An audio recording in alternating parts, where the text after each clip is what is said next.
Bueno, vamos a continuar entonces con las clases de lógica y en este caso, en esta segunda clase vamos a ver las inferencias inmediatas. Bien, en el caso de las inferencias inmediatas,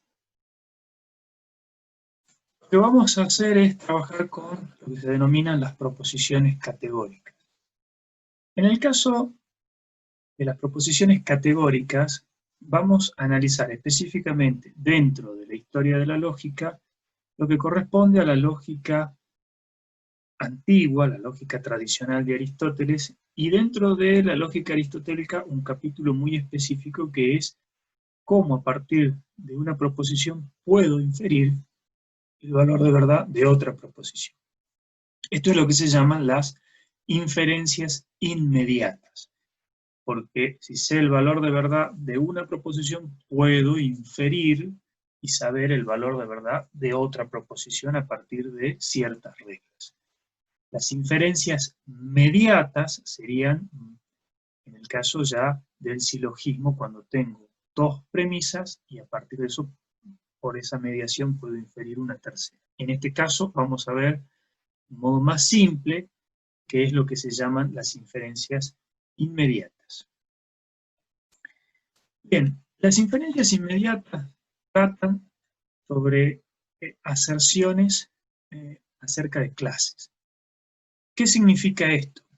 Significa que una proposición, en este caso una proposición categórica, que hace referencia a una proposición que afirma que algo es verdadero o falso, tiene la siguiente estructura. Tiene un sujeto lógico, una cópula, el verbo ser, y el predicado. En este caso, cuando hablamos de sujeto, cópula y predicado, hacemos referencia a una relación lógica y no una relación gramatical. No hay que entender el sujeto y el predicado lógico análogamente a lo que sería el sujeto y el predicado desde el punto de vista gramatical. Son cosas distintas. Bien, entonces una proposición categórica lo que hace es afirmar o negar relaciones entre clases. ¿Qué es una clase?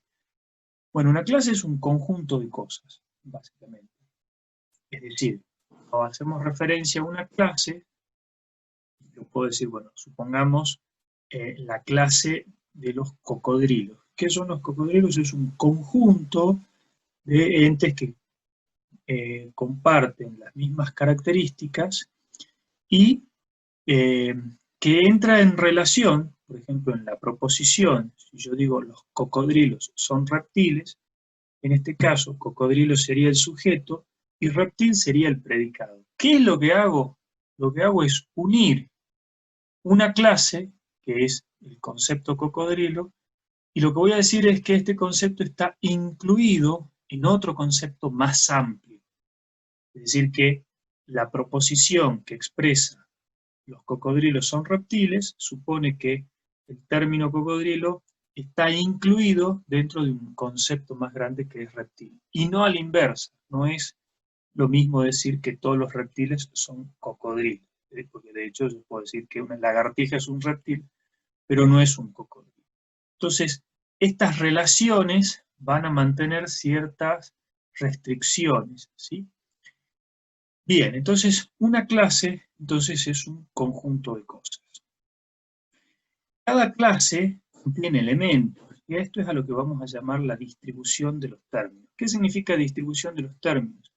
Que un concepto tiene términos, o bien que un concepto tiene una referencia, que son los objetos a los cuales alude ese concepto, ese término.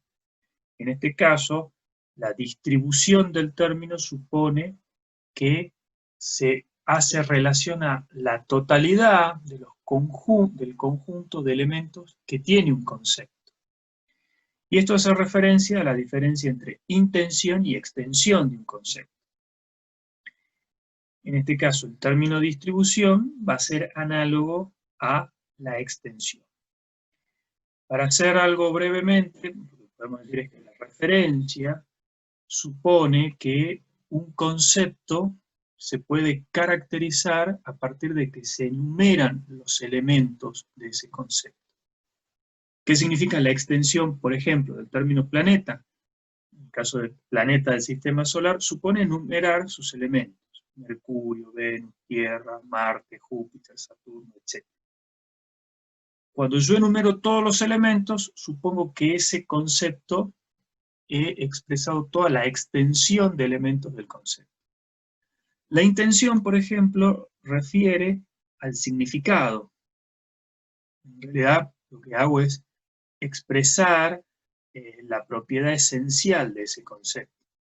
Ya no hago la enumeración, sino que si tengo que definir un planeta, puedo decir, bueno, son aquellos que tienen órbitas elípticas y giran alrededor de una estrella, no tienen luz propia, etc.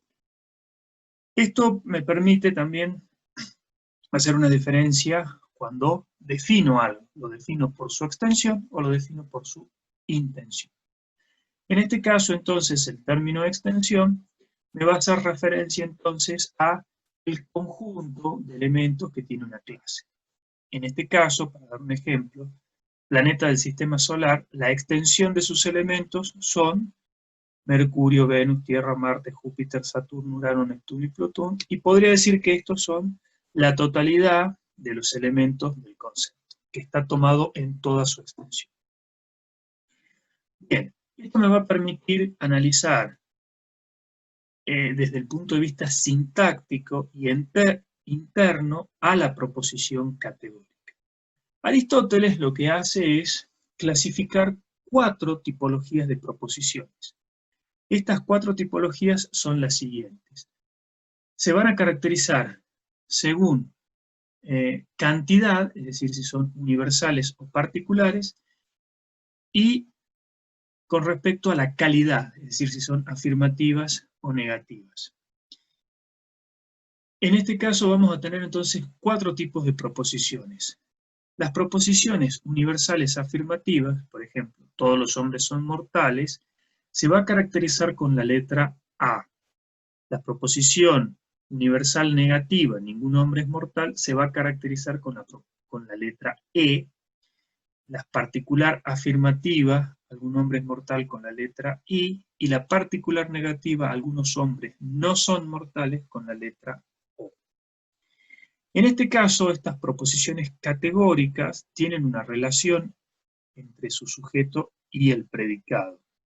Y en este caso, podemos decir que el término de cada proposición se distribuye según determinados casos. Vamos a decir que un término se haya distribuido cuando se haya tomado en toda su extensión. ¿Qué significa esto? Que, por ejemplo, en una proposición universal afirmativa, el término sujeto está distribuido y el término predicado no está distribuido. En este caso, cuando tomamos el ejemplo, todos los cocodrilos son reptiles, en ese caso el término cocodrilo se refiere a la totalidad de los cocodrilos que pertenecen al término reptil, pero el término reptil no está distribuido porque no hace alusión a la totalidad del reptil. Por eso no puedo invertir el concepto.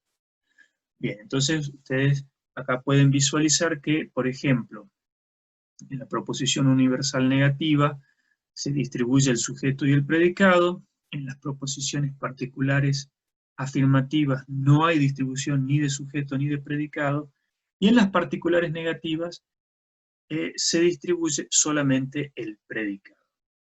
Esta clasificación de la distribución del término va a permitir comprender las relaciones, sobre todo de conversión, que vamos a ver más adelante, y específicamente va a permitir entender un tema que también lo vamos a ver más adelante, que es las reglas del silogismo, sobre todo la extensión de los términos. Bien, entonces, para simplificar, la distribución del término sería la siguiente. ¿Cuándo distribuye el término sujeto? ¿Sí? El término sujeto se distribuye cuando es una proposición universal. Sea afirmativa o negativa, en ambos casos el sujeto está distribuido. En el caso de las proposiciones negativas, las proposiciones de tipo E y de tipo O, el predicado está distribuido. Y en el caso de las proposiciones afirmativas, independientemente que sea particular o universal, el término predicado no se distribuye. ¿Sí? Así que este esquema va a permitir comprender la distribución del término. En este caso, entonces, para dar un ejemplo, todo ese P, S está distribuido y P no se distribuye. Y no puedo invertir y decir que todo P es S. ¿Sí? No puedo decir que toda fruta es una manzana, porque ahí estaría invirtiendo la relación entre sujeto y predicado y no sería lícito. Bien. Vamos a ver entonces ahora cómo funcionan las relaciones de verdad en estas 4 clases de proposiciones categóricas. Recuerden entonces que tenemos proposiciones de tipo A, universales, proposiciones de tipo E, universales negativas, proposiciones de tipo I, particulares afirmativas, y proposiciones de tipo O, que son particulares negativas. Este cuadro, a su vez, va a presentar las siguientes relaciones. Las relaciones de contradicción son las que se establecen en la diagonal del cuadro. Por ejemplo, la proposición A con la proposición O bien la proposición E con la proposición I. Vamos a tener la relación de contrariedad que solamente se establece entre las proposiciones universales, A y E son contrarias, y la relación de subcontrariedad se establece solamente con las particulares, I y O. Y por último, la relación de subalternación es la que se establece entre las universales y las particulares. Bien, ¿cuál es la función del cuadro de oposición?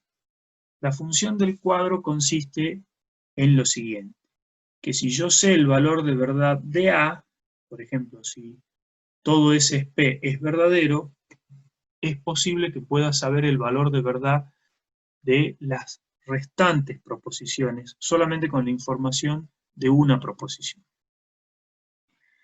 Bien, las inferencias entonces son contradictorias, contrarias, subcontrarias y por subalternación.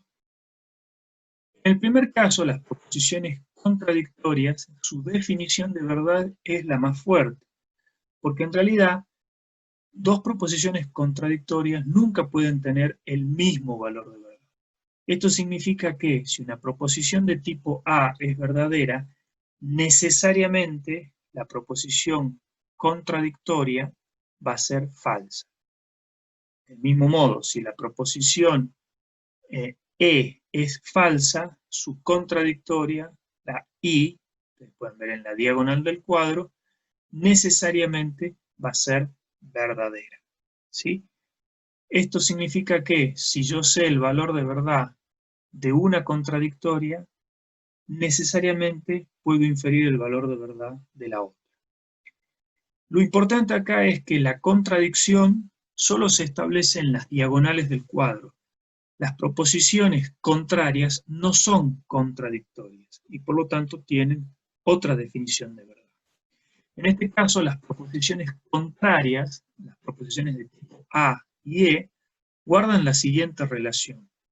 No pueden ser nunca ambas verdaderas, pero sí pueden ser ambas falsas. ¿Qué significa esto? Que una proposición, por ejemplo, A, si es verdadera, necesariamente la proposición E va a ser falsa. O en el mismo caso, si la proposición E es verdadera, necesariamente la proposición A va a ser falsa. Ahora bien, si la proposición A es falsa, no puedo inferir con necesidad el valor de verdad de E. ¿Sí? No es concluyente, es indeterminado. Por ejemplo, si yo si digo que todos los peces son azules, eso es una proposición de tipo A.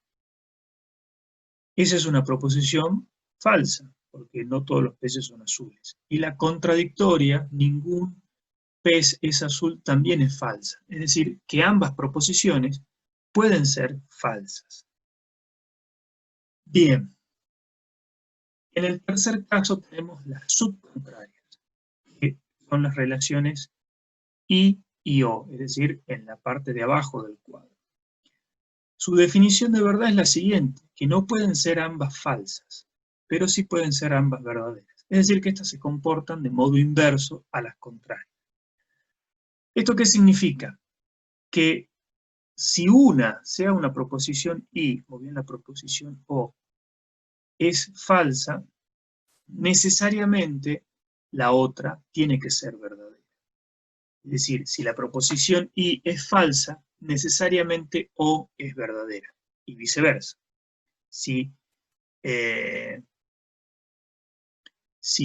O es falsa, entonces necesariamente I es verdadera. Pero, como las dos pueden ser verdaderas, si O es verdadera, entonces I es indeterminada. Es decir, su valor de verdad me lo va a dar el contexto. Por ejemplo, si yo digo que algunos peces son azules, es una proposición y es verdadera, algunos peces no son azules, también es verdadera. Es decir, que ambas pueden ser verdaderas. Solamente puedo inferir con necesidad lógica si las subcontrarias son falsas.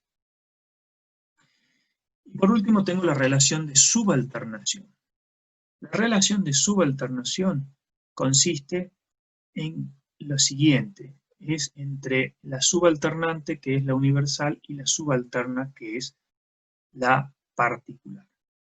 Lo que se puede establecer es lo siguiente, que si y solo si la universal es verdadera, entonces la particular es verdadera.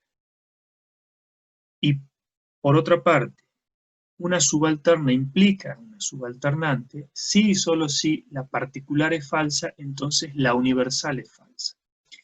Y esto es muy importante porque no se puede modificar el procedimiento. Esto significa que si la proposición, por ejemplo, A es verdadera, lo que es verdadero del universal también va a ser verdadero del particular. Ahora bien, si la proposición algún SP es falsa, puedo inferir el valor de verdad de la universal, porque si es falso del particular, entonces la universal también va a ser falsa. Bien, en este caso entonces, para resumir,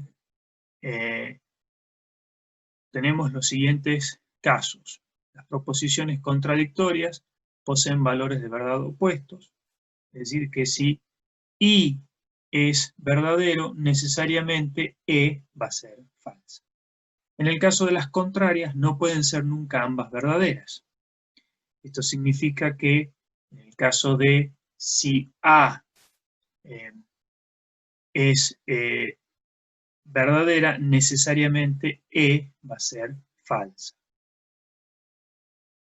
Las subcontrarias no pueden ser ambas falsas, y la subalternación, si la universal es verdadera, entonces la particular es verdadera, y si la particular es falsa, entonces la universal es falsa.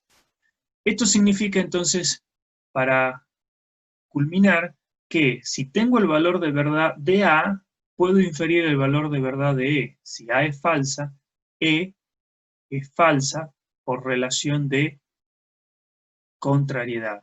Si E es falsa, puedo inferir el valor de I por relación de contradicción, y puedo inferir el valor de verdad de O, porque si I es verdadera, puedo inferir entonces el valor de su subcontraria. ¿Sí? Las subcontrarias, recuerden que no pueden ser ambas falsas. Por lo tanto, en algunos casos, si sé el valor de verdad de una proposición, puedo inferir el valor de verdad de las restantes. Salvo en algunos casos, como por ejemplo, si A es falsa, lo único que puedo saber es el valor de verdad de su contradictoria. No puedo saber el valor de verdad de su contraria o sus subcontrarias. Porque si A es falsa, O, por relación de contradicción, es verdadera. Pero I, como las contrarias no pueden ser nunca ambas verdaderas, pero sí pueden ser falsas, si A es falsa, E también puede ser falsa. Entonces va a quedar indeterminada. Bien, tenemos a continuación las inferencias por conversión, oversión y contraposición. En este caso, las inferencias por conversión, oversión y contraposición, a diferencia de las inferencias por oposición, es la siguiente. Mientras que las inferencias por oposición, si yo sé el valor de verdad de una proposición, puedo inferir el valor de verdad de las otras, en el caso de la conversión, oversión y contraposición, lo que hago básicamente es, si sé el valor de verdad de una conversa, su conversa en realidad es la misma proposición, es una equivalencia sintáctica, porque lo que hago es modificar los signos, pero su significado va a ser el mismo. Entonces, lo que van a hacer es proposiciones equivalentes. Bien, las proposiciones conversas, básicamente lo que hago es convertir la relación entre sujeto y predicado. En algunas es posible y en otras no. Por ejemplo, en una proposición categórica es conversa cuando puedo cambiar el sujeto por el predicado. En el caso de las proposiciones de tipo A, para hacer su conversa solamente lo puedo hacer con una particular afirmativa. No puedo decir que todo S es P y decir que todo P es S, porque eso es un procedimiento ilegítimo, pero sí puede ser con un particular. En el caso de las proposiciones E, sí puedo intercambiar libremente la relación entre sujeto y predicado. Es lo mismo decir, es exactamente, ¿sí?, equivalente expresar que ningún hombre es eterno a decir que ningún ser eterno es un hombre, ¿sí? Es exactamente intercambiable entre sí. Del mismo modo, las proposiciones particulares es lo mismo decir que algún hombre justo es bueno a decir que algunas personas buenas son justas. Es absolutamente intercambiable. Sin embargo, las proposiciones de tipo O no puedo establecer su conversa. En el caso de las inferencias por oversión, aquí el procedimiento es simple.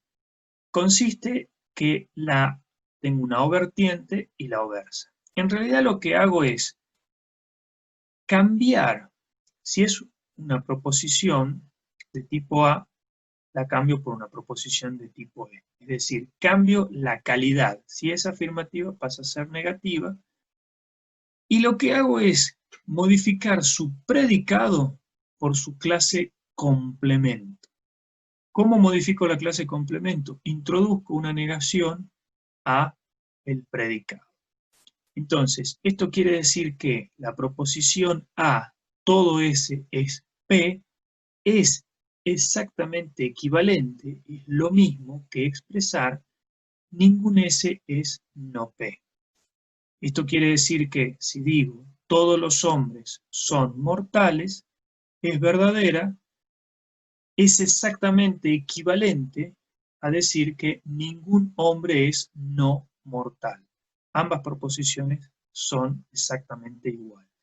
Eso significa que si esta proposición es verdadera, si la O vertiente es verdadera, su O versa también va a ser verdadera. Entonces el procedimiento consiste en cambiar la clase complemento. ¿Qué es la clase complemento?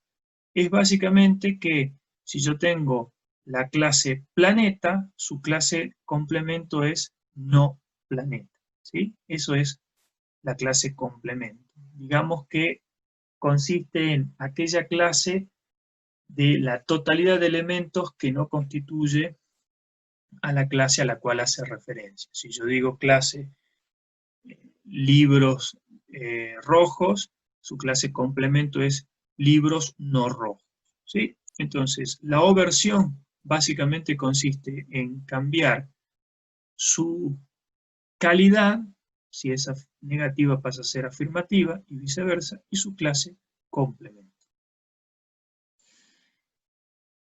Y por último tenemos las inferencias por contraposición. Las inferencias por contraposición también supone que son equivalentes. Esto significa que decir que todo S es P es exactamente lo mismo decir que todo no P es no S. Es decir, que todo hombre es mortal es exactamente lo mismo decir que todo no mortal es no hombre. ¿Cómo se realiza la contraposición? Bueno, lo que hago es un procedimiento que consiste en realizar una conversión entre el sujeto y el predicado y luego reemplazo tanto el predicado y el sujeto por sus respectivas clases complemento. Como se ve en el primer caso, todo S es P. Fíjense ustedes que S, que es sujeto, pasa a ser predicado y ambos, esa es la conversión, y ambos poseen su clase complemento. Para representar este procedimiento consiste en lo siguiente, es decir, lo que se hace es, de una proposición primero realizo la oversa, luego de esa oversa realizo la conversa y de esa conversa realizo la oversa.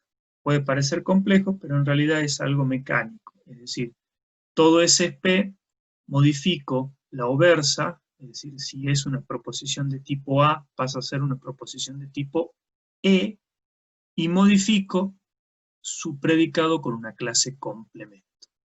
A esta oversa la convierto y no P, que es el predicado, pasa a ser sujeto, y el sujeto pasa a ser predicado. ¿Sí? Ningún no P es S, y luego a esa proposición le realizo la oversa, que consiste en cambiar, si es una proposición de tipo E, pasa a ser una proposición de tipo A, y cambio su clase, su predicado por la clase complemento. Entonces, de la proposición de tipo todo S es P, su contrapositiva pasa a ser todo no P es no S. Bien, eso se puede realizar en todas las otras, salvo en las proposiciones de tipo I, las cuales no poseen el procedimiento de la contraposición, ¿sí? Porque efectivamente, cuando a la proposición I hago su oversa, no hay conversa de proposición particular negativa. Bien, por último, en el trabajo práctico, entonces, ustedes van a partir de una proposición, por ejemplo, todos los socialistas son pacifistas, y de esa proposición, que es una proposición verdadera, que se va a establecer su valor de verdad, van a tener que determinar el valor de verdad y el tipo de inferencia, si es conversa, si es soversa, si es por contraposición, o bien si es una proposición, es una inferencia por oposición, si es por contrariedad, contradicción, subcontrariedad, o bien por subalternación. Bien, con eso entonces termina esta clase y después vamos a realizar los trabajos prácticos.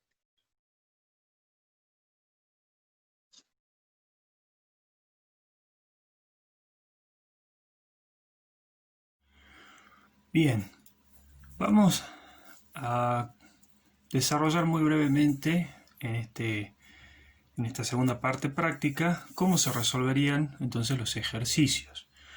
Lo que vimos entonces es, en el caso de las inferencias inmediatas, que, por ejemplo, si tenemos una proposición categórica de tipo A que es verdadera, la verdad de A se puede inferir según las relaciones que establece con las otras proposiciones. Por ejemplo, En el caso de la diagonal del cuadro, si sabemos que una proposición de tipo A mantiene una relación de contradicción con una proposición de tipo O, si A es verdadera, necesariamente O va a ser falsa. Del mismo modo, si A es verdadera, por relación de contrariedad, como bien dicen las leyes de la contrariedad, que nunca pueden ser ambas verdaderas. Es decir, que si A es verdadera, E necesariamente va a ser falsa. Y por otra parte, si E es falsa, la relación que guarda de contradicción con I va a ser verdadera. ¿Sí? En este caso, también se puede inferir por relaciones de subalternación. Por ejemplo, si la universal es verdadera, el particular también va a ser verdadero. Y en el caso del particular, si el particular es falso, el universal es falso, ¿sí? Es decir que a partir del valor de verdad de una de las proposiciones se pueden inferir los valores de verdad de las otras proposiciones. Por ejemplo, podemos partir, en el caso de una proposición de tipo I. Si I es verdadera, por relación de contradicción, E va a ser falsa. Si I es verdadera, en este caso, no podemos inferir el valor de verdad de A, porque solo podemos inferir por subalternación el valor de verdad de la particular cuando es falsa, pero no cuando es verdadera. Ahora bien, si E es verdadera, si E es falsa, por relación de contrariedad no podemos inferir el valor de verdad de A, porque las proposiciones contrarias nunca pueden ser ambas verdaderas, pero sí pueden ser ambas falsas. Es decir que, en algunos casos, cuando partimos del valor de verdad de una proposición, los valores de, en este caso, el valor de A queda indeterminado y el valor de O también queda indeterminado. Es decir, siempre el único valor de verdad que se puede establecer de modo necesario es el de no contradicción. Y en el caso en que queda indeterminada, en realidad no se puede determinar el valor de verdad por una regla lógica, sino por su referencia al mundo, ¿sí? Es decir que en algunos casos se pueden determinar los valores de verdad de todas las proposiciones y en otros no. Ahora, si partimos, por ejemplo, de la proposición E, que es verdadera, puedo inferir el valor de I, que es falsa, por contradicción. Por contrariedad, como no pueden ser ambas verdaderas, necesariamente A va a ser falsa y por relación de contradicción O va a ser verdadera, ¿sí? Bien, en el caso de las proposiciones conversas o versas y por contraposición, lo que se establece son relaciones de equivalencia, es decir, que no es que se va a inferir el valor de verdad de una proposición de otra, como en el cuadro de oposición, sino que lo que se va a establecer es que son equivalentes, por lo tanto van a tener el mismo valor de verdad.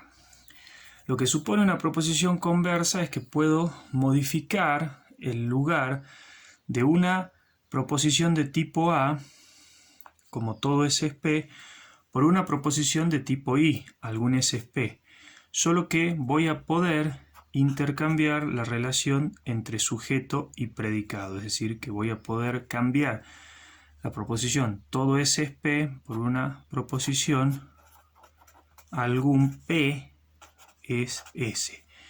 Y lo que hacemos es modificar la relación de sujeto y de predicado. No se puede modificar la proposición todo SSP por una proposición universal, porque de lo contrario, si fuese todo P es S, caeríamos en un proceso incorrecto, es decir que en este caso no es posible. Y las proposiciones conversas se realiza invirtiendo la relación sujeto y predicado en todos sus casos, salvo en las particulares negativas, ¿sí? Por ejemplo, la proposición todo S es P se puede intercambiar por algún P es S. La proposición ningún S es P se puede intercambiar por la proposición ningún P es S. Y las proposiciones de tipo I, algún S es P se puede modificar por la proposición algún P es S. Y la proposición de tipo O, algún S es P, no posee conversa. En el caso de las proposiciones oversas, aquí el procedimiento consiste en el siguiente. Dada una proposición de tipo A, todo S es P, su oversa consiste en intercambiar su calidad, es decir, si es afirmativa pasa a ser negativa, y lo que se introduce es lo que se denomina su clase complemento. Ningún S es no P. Es decir que el cambio es en esta clase complemento. En el caso de las oversas, el procedimiento es similar en los 4 casos. Lo que supone esto es que si en todos estos casos, si A es verdadera, E mantiene el mismo valor de verdad, porque en realidad lo que tenemos es una equivalencia semántica, ¿sí? Esto supone que la transformación de la proposición ningún S es no P dice exactamente lo mismo que todo S es P. ¿Sí? Del mismo modo que la proposición E, si la proposición E es verdadera, su conversa también es verdadera porque dice lo mismo. Y por último tenemos las contrapositivas, donde en realidad se realiza un proceso un tanto más complejo, pero que se aplican 3 pasos. Primero se realiza una oversa, luego una conversa y en tercer lugar una oversa. Entonces fundamentalmente si yo tengo la proposición todo S es P, su oversa es la proposición E que dice ningún S es no P. Sobre esta oversa ahora realizamos su conversa, que sería ningún no P es S, y sobre esta proposición ningún no P es S realizamos finalmente de nuevo la oversa, ¿sí? Que sería una proposición de tipo A que quedaría todo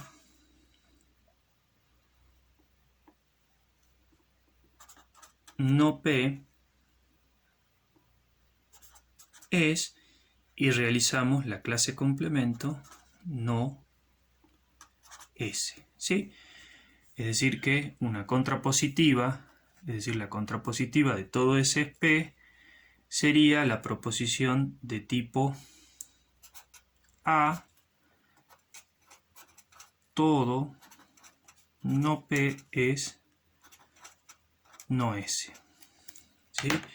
Donde en realidad se modifica el predicado por la conversa y donde tenemos las dos oversas que han modificado sus clases complemento. Y en este caso también, si A es verdadera, semánticamente, todo S es P dice exactamente lo mismo que todo no P es no S. Por lo tanto, esta proposición también es verdadera.